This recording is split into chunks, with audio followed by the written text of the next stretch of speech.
Okay, to play this game, you need this sheet with the decimal spinner, one paper clip, a pencil, your math notebook, and you're gonna want some graph paper to do the work on.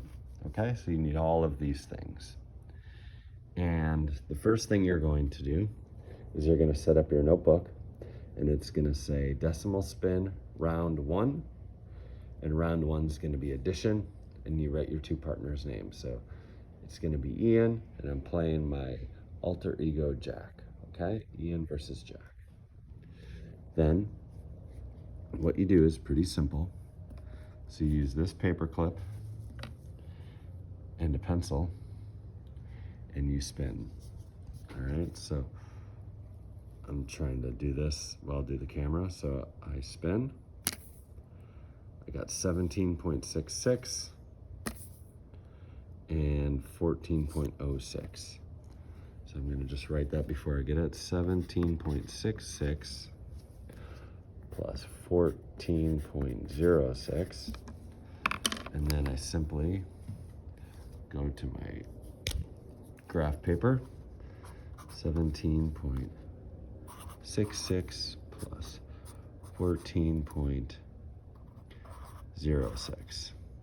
All right, and I add those up. So 6 plus 6 is 2, carry the 1, 7, bring down the decimal, 7 plus 4 is 11, to 1, 3.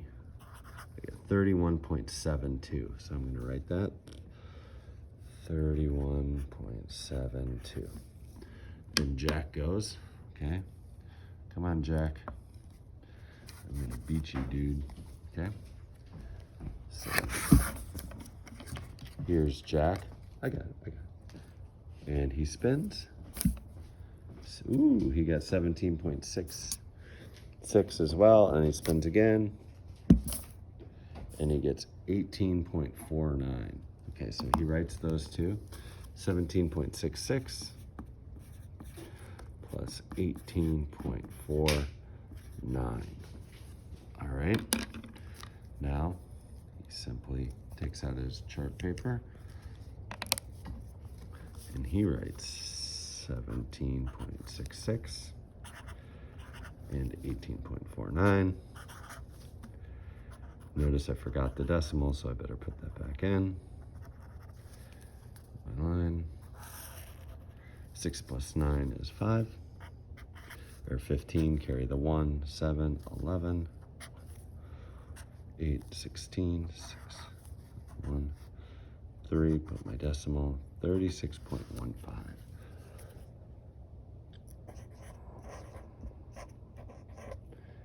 Equals, and the winner of this turn is Jack, okay? So I would do, probably take 5, 6, 7 spins for each person, and that could be round 1 of decimal spin, addition. So I would, figure out how many turns are you each gonna take. Maybe Jack and I are gonna take, like, I don't know, 3, 4, 5, 6 turns will be round 1. All right? Now, Jack doesn't have to wait for me. Like, I can spin and do my work, and he can spin and do his work at the same time. Does that make sense? And then you compare. So right now, Jack's winning 1-0. Now, for decimal spin round 2, you probably guessed, but it's subtraction. Now, the only thing that's different about this is the order you write the numbers. Because in subtraction, the larger number has to be first. So you have to spin your two numbers, okay? So I'm gonna spin my numbers. Yeah.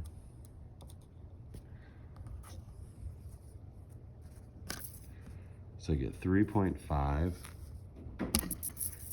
and 11.05.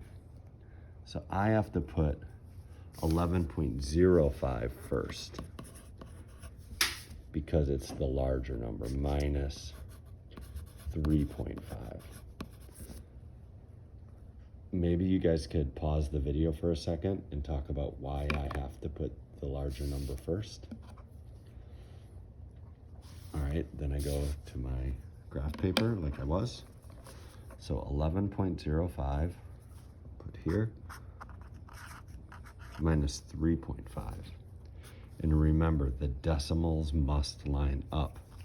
So if I put the decimal here, it's 3.5. If I put this 3.5 anywhere else, I'm changing the value. So I can put a 0 here to make it look a little more normal. Okay, 5 minus 0 is 5. 0 minus 5, I can't do that, so I have to borrow. Okay, 10 minus 5 is 5. Put my decimal. 0 minus 3, I can't do that, so I borrow. 10 minus 3 is 7. So 7.55. Okay. All right, Jack, your turn, dude. All right, so Jack goes.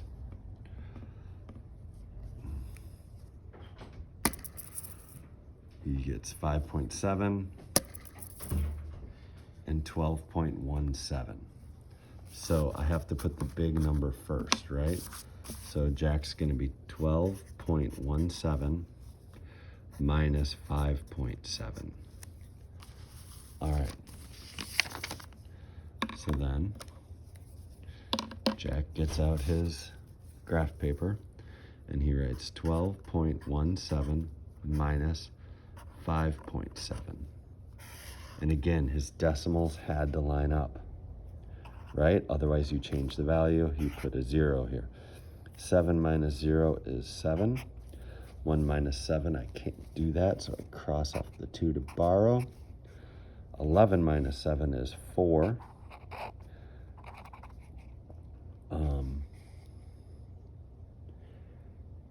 8 minus 5 is 3. Sorry, I don't know what I was doing there. 1 minus nothing is 1. So 13.47. Is that right? It's not right, is it? Oh, because I crossed this off. And this became a 7. So 7 minus 5 is 2. Sorry, that's what I was doing. 12.47. So I write his answer. But since it's subtraction this time, the smallest number wins. Take that, Jack. Eat my dust. Okay, so I get a point. And we keep going, and I think about 6 rounds. After you've played a round of decimal spin addition with 6, 7 turns, and a round of decimal spin subtraction, 6, 7 turns, you can decide to play again or do the workbook pages that are up on the screen. Okay? Good luck.